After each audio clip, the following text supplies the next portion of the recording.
What is going on, everybody? Welcome back to the channel. So I am back obviously from Portugal. Got my little Portugal polo right there, rocking it, repping it today at work. But today we're not talking about Portugal. We're talking about Rings of Power, as the video says. I think I'm just gonna do episode 5 and 6 in one video, just because episode 7 will be out this week, and I don't want to have 2 videos and then episode 7, time wise and everything. So I'm just gonna do them both in this video. So without further ado, let's go ahead and get started. So episode 5 starts out the Harfoots back on their journey, since we didn't really see much about them in the last episode. And if you've been watching my other reviews of the other episodes, I haven't been a big fan of the Harfoots, their journey. I don't really care. And it's just been, I feel like they're filler scenes, and they've just been kind of boring. But I'm not completely transformed in my thought process about them, but I'm definitely enjoying their story a lot more. In episode 5, we saw their journey. The music was just beautiful. Like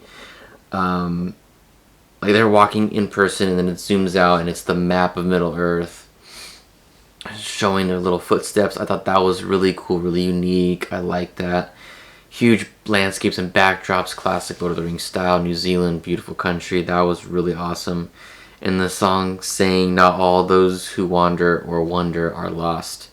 That felt like an homage to Gandalf's line in the Fellowship of the Ring, and I thought that was really cool. And that just, like, I was like, this is a beautiful way to start. And it was funny because I've been watching with my dad. So him and I watched them together, and I was like the first 10 minutes, and then he had to go do something for like an hour. So like that, I had like an hour to contemplate those first like 10 minutes of the episode. And so, I mean, that was like the first thing I wrote. So just beautiful. I definitely want to rewatch that episode and just see. I was really moved by that opening scene of episode 5. So that was really cool. And of course, with these reviews, I'm skipping over some minutia and little details, but I'm just going up what stood out to me. And I try to get like every other major scene and every like region scene. Like I try to do like Harfoot's regions, the Southlands region, Numenor region, so on and so forth. But so if I skip something, forgive me. If you want to talk about something, put it in the comments, and we can discuss it there. The wolves look cool. We had seen, I think, some glimpses of them before. When now we actually got to see them up close, I thought they're really cool. Kind of similar to the wolves that we saw in The Hobbit. Pretty cool. I'm neutral about the stranger pushing back the wolves with magic. I wasn't like, oh, that was super cool. I was kind of like, okay, it's whatever to me. Then we see Galadriel and Numenor, and supposedly, let me go back. Isildur got his friends kicked off I forget the people's name, the Sail people. His friends are Valandil, I think, and Otamo, something like that. I have in my notes somewhere down here more, but I think that's their names. But he gets them kicked off, but all of a sudden they're like squires or possible knights or something, pages for the army, I guess, trainees. So Elendil says, "Oh, perhaps would you like to train them or show them how to kill an orc?" And so she fights them, and she's like, "Okay, anybody who can break flesh, I'll promote to lieutenant." Or Elendil says that to lieutenant, which is spelled lieutenant. So correct me, people in the military, is it pronounced lieutenant or lieutenant? I don't know. Is there a difference? Let me know. But Valandil gets promoted. That fight scene, it was like cool in the beginning, and it was fast, and then it slowed down ridiculously, and then it was weird. I was hyped, but then because I was like, okay, is she gonna kind of do like a Tariel thing in The Hobbit, where she's just kind of dodging and very elf-like and like minimal movement, like honestly like kind of like Darth Vader in Obi-Wan show, or the Kenobi show. and how when the second sister fights him, and he's just kind of like exerting minimal energy, and I'm like, that's like, in my mind, in fantasy, like the superior fighting style is using, and in real life too, you use your enemy's momentum against them, and you put minimal energy as much as possible. And she also mentions that, use your feet, not your arms. It's very true. It's like a dance. Sword fighting is like a dance. From what I've been training myself, that's what I've understand. But pretty cool. But overall, the fight was, I feel like, lackluster in the middle part of it. But I'm hopeful. But like I said, the guy gets promoted. That was cool.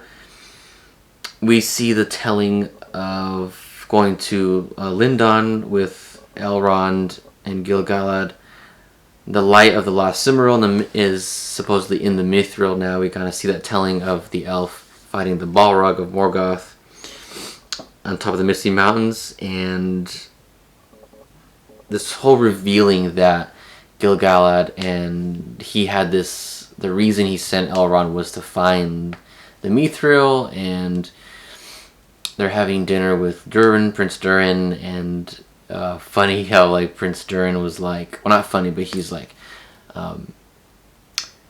this stone was stolen from us, or I think he says it's stolen, and it's a stone for burial and very serious, and we would like it back. And Gil-galad's like, okay, we'll give it back to you guys.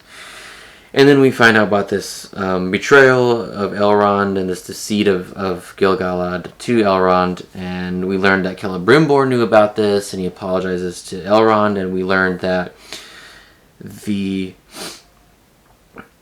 light of the Eldar is leaving, and the only way to save the elves in Middle-earth is to get this Mithril from Durin, and so they want Elrond to betray his oath to Durin and ask for the Mithril. Crazy, big deal.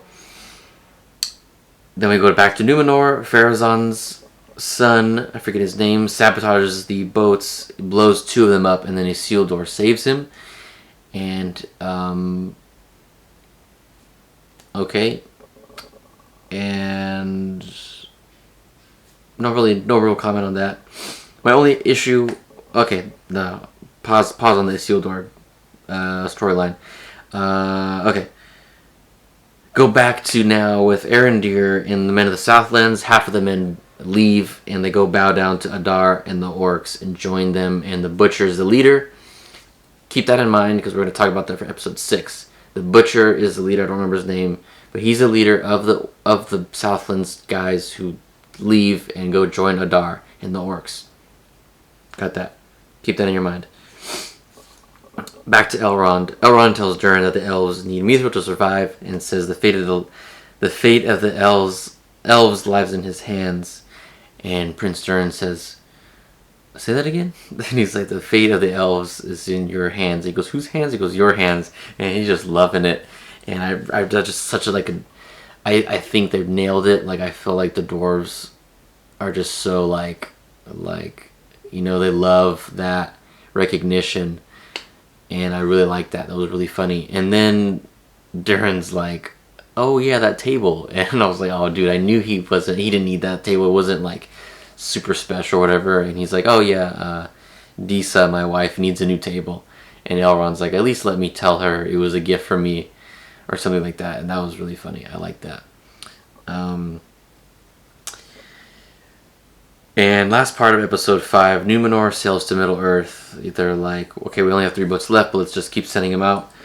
And then Isildur's in that guard, and it kind of it was the first concrete and real lazy writing, I guess, and I use that term loosely because I'm going to use that term strongly for episode 6. But just like, oh, okay, because Isildur saved Pharazôn's son, that his dad was like, okay, now you've earned the right to be part of the guard, okay, and go to Middle-earth too, on top of that. And then even though his dad's like, you're a stable boy, or whatever, you're a stable hand, he's going to be cleaning up poop in the stables. Still, but it's just like, okay, it was that easy? Like 20 minutes ago, you were like, you didn't earn it. But okay. But I guess maybe because it was Pharazôn's son. I don't know. Whatever. Oh, he says he left him in the cavalry. But scrubbing the stables. Elendil's armor looked awesome. Because we first see I guess through the cavalry. And we see their white armor, scale armor. And I was like, okay, that's kind of cool. It looks very leather. It's light. Looks cool, but then Elendil's very similar, but he had the white helmet with the feathering, with the red feathers, and that was so cool, very reminiscent of Return of the King, the Minas Tirith Citadel Tower guards. They're guarding the white tree. You guys know those guys? They have the bigger like wings, and then they have the feathers, super awesome. And some of the captains, I believe, in the Minas Tirith and Gondor army are very similar, so I thought that was really cool. And I still think that the white armor looks cooler than the golden armor of the regular soldiers in Numenor. I'm just still wishing for better armor styles for the men in Numenor. In their themes, like where's the plate armor? We see Galadriel get on the boat, and she has that plate armor we saw her wearing in the early episodes. And I feel like it should be switched. I feel like the elves should have more light, leather armor, whereas men should have like the strong, heavy, bulky armor. And like if you remember in the prologue of Fellowship of the Ring, the men of Gondor, they have soldiers of Numenor, and I think playing the games, I think we see some of the Dunedain soldiers of men as well. They had this strong plate armor. It was like black and silver, really cool. But it wasn't like this really lightweight armor. I don't know. I'm just wishing a little bit more from the armor. I wish it was more heavy plate armor. I mean, even like the Rohirrim in the Lord of the Rings trilogy, there was a lot of leather and chainmail, but even Theoden had a really awesome plate armor as the king.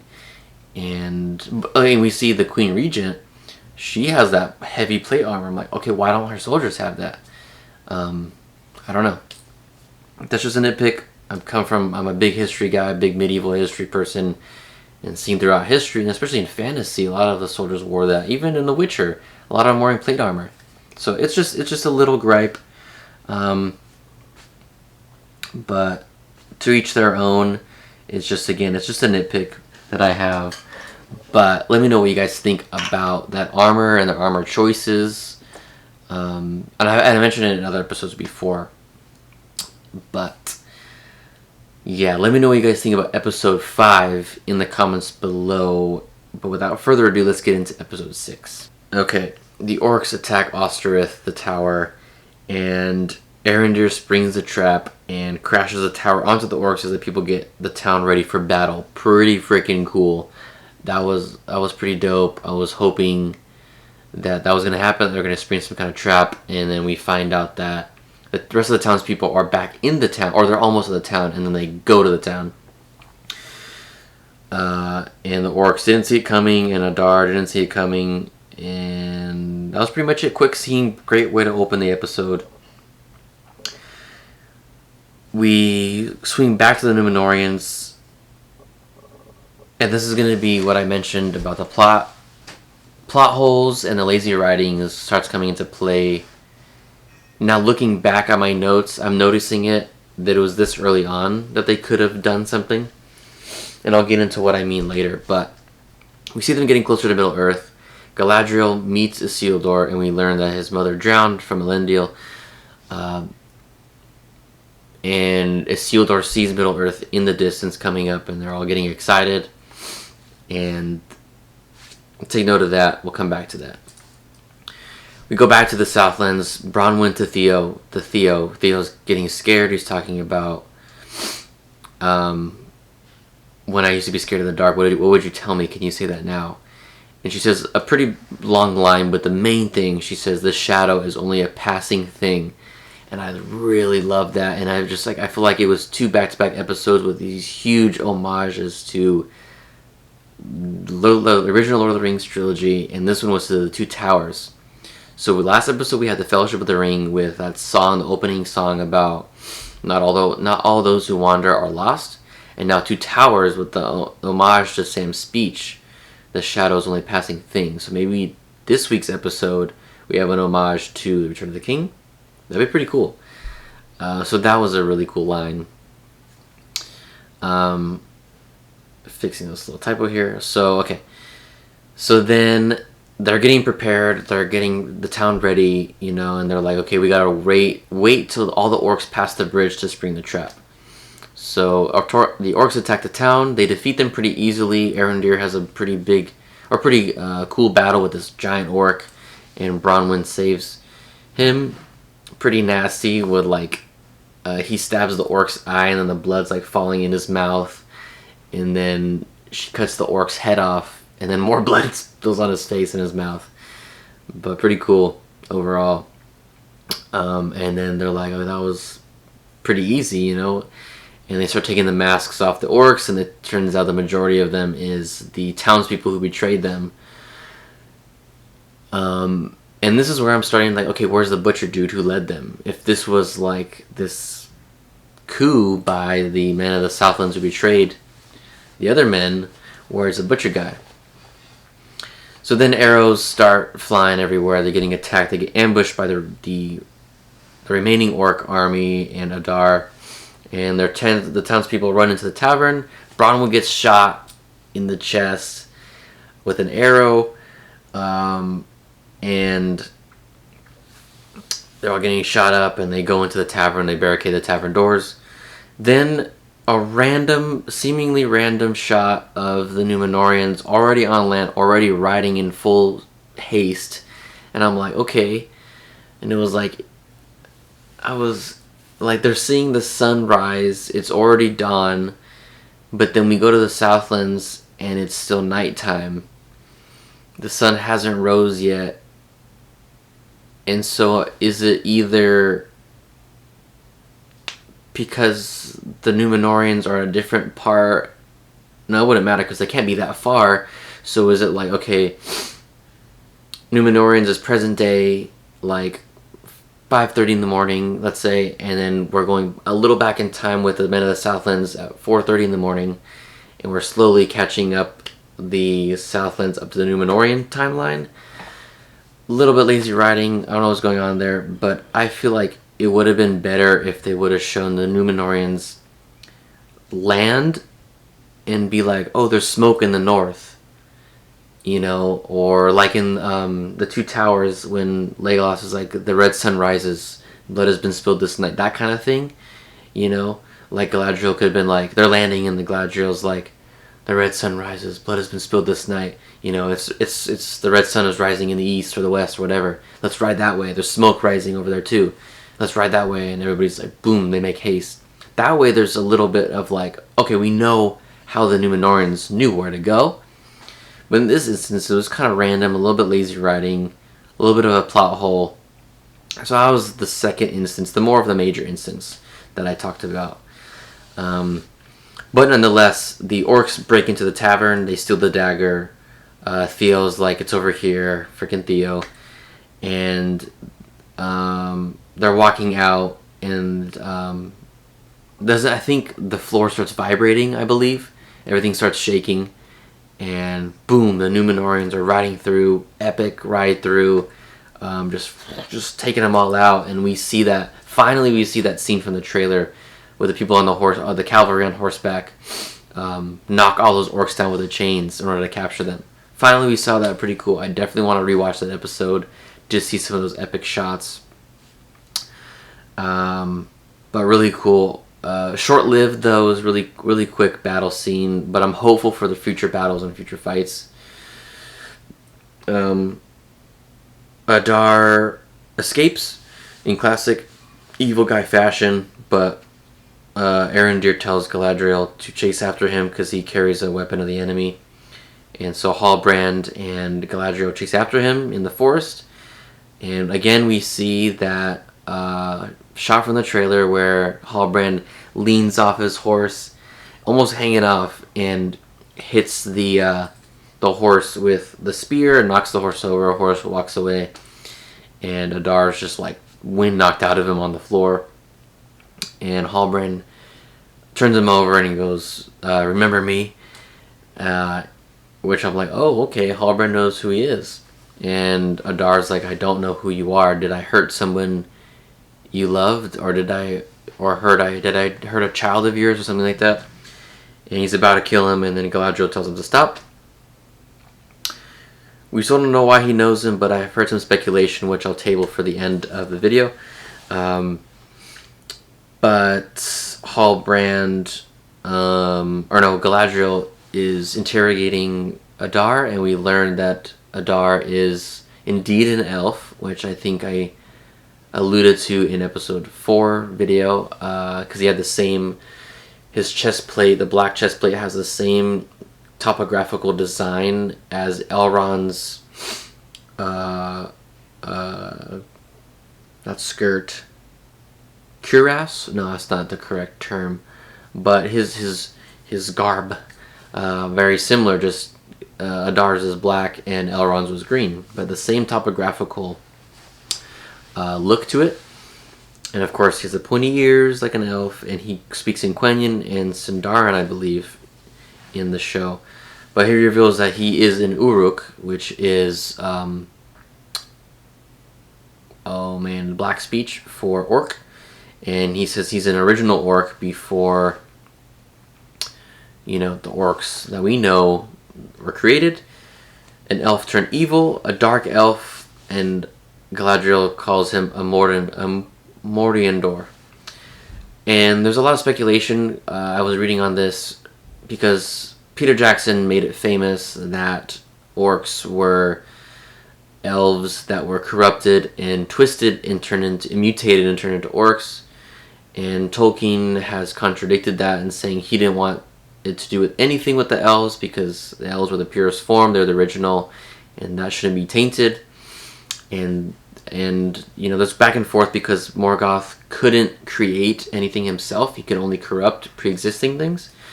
And so there's a lot of speculation of, how the orc came to being and whether it was a corruption of the elves, the corruption of men, a corruption of another type of being entirely. But regardless of all the speculations, there was original people that he corrupted, just like he corrupted the men many years after. There were elves that he corrupted in the beginning, so which would lead us to believe that Adar is one of those, dark elves. So still pretty cool that he was, before the orcs, before the ugly, nasty orcs who talk in black speech that we know normally of. He was that OG servant of Morgoth, and now Sauron. And then he talks about he didn't like Sauron's methodology, paraphrasing of course, so he killed Sauron, that's what he said. And Galadriel's like, I don't believe you. And what could lead us to believe, I read this speculation, that he could have, let's say, for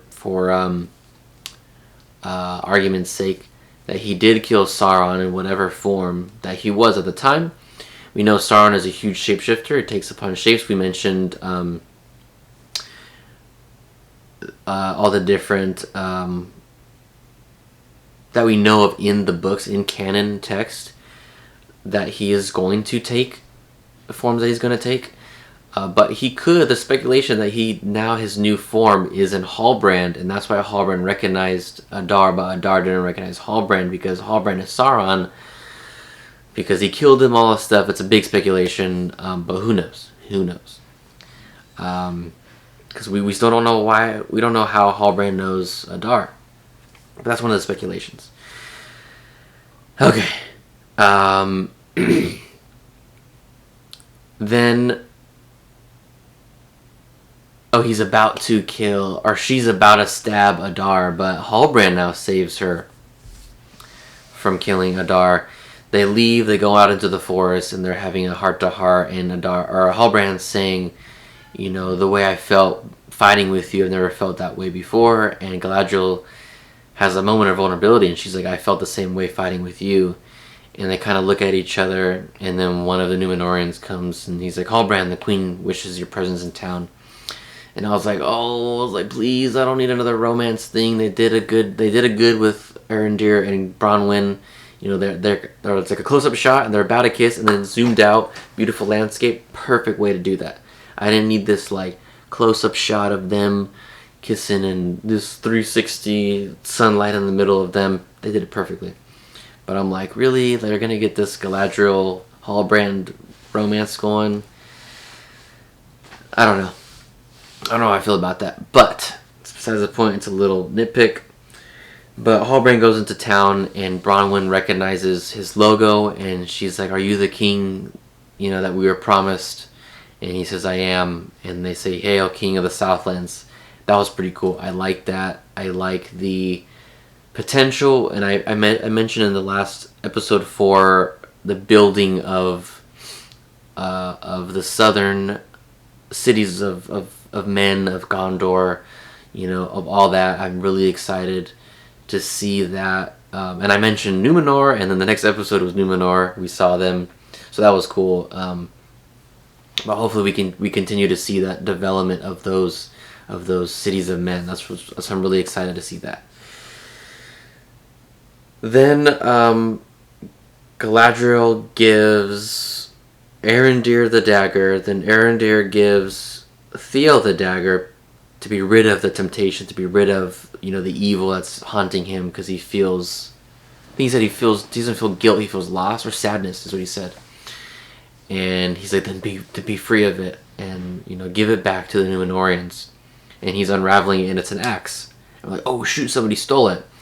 And then, lo and behold, the butcher's still alive. They didn't imprison him with the other orcs. They didn't kill him in the battle. He somehow escapes while they're drinking. I don't know. That was like the biggest plot hole, lazy writing. I was like, what happened with this dude? Like, he offers, like, you guys knew he, like, left and betrayed you guys. But okay, story's sake. So he escapes. He goes back to the tower, back to Osterith, and he uses it as the key, as they said it was a key, and he opens the dam, releases the water into the tunnels that now we know why the orcs were digging. It fills all those tunnels that we saw previously. The water rushes down under into the mountain, and thus we see the creation and the eruption of Mount Doom. And the orcs chant Udun, and in Sindarin, Udun is a little translation of hell, and of course refers to the land of Mordor. Crazy. We had seen in a lot of the backdrop scenes and the zoomed out scenes of that lonely mountain, not of course Erebor, but of a lonely mountain, and I was like, that kind of looks like Mount Doom. And of course the water rushes in under it, and boom, Mount Doom erupts, and all these geysers start flowing up everywhere around them in their little town and village. And then we see all the ash hit them, and then Galadriel, everyone's running, and then Galadriel just like, and I was talking to like my coworker today, and we're like, so she's like, oh, I'm invincible, like I'm just gonna take this while everybody's running. But then again, she is an elf, and they don't, and thinking about it now, they don't perceive the same, they don't feel the same human emotions as like we would, or as the other people in Middle Earth would. That they're not as fearful as the other races. So now it makes more sense that she would have been like just standing there and being like, okay. And then on Amazon Prime they have a glimpse, it's like a 20-second trailer for episode 7 for this week, for October 7th. And we see that she like rises in the ashes, and she just like, it's like that amber orange, reddish orange color, and just ash everywhere, and she's covered in soot and ash and dirt, and she's like rising up, and I'm like, dang, like it's just the aftermath. So I mean, that's gonna be crazy. Like maybe the orcs escape during that, and they have to have another battle. That'd be kind of cool. They've been teasing the Balrog showing up, and I thought there was gonna be like a Balrog rising inside of Mount Doom because of how like the water hit the lava and the fire and everything, and they've been teasing it, and I think this week they posted another post with the Balrog, and like stay tuned or something. I'm like, dude, you've been teasing this Balrog, and it looks almost just like Peter Jackson's Balrog, so I'm like, dude, this thing better be epic. I'm like, who's gonna fight it? That's what I'm interested in seeing. Because like in like the Silmarillion, like the big elf characters who fight Balrogs, they're not around and they're not in this show right now. So, I don't know. We'll see. One thing I didn't mention, I think it was in episode 5, was that those 3 characters,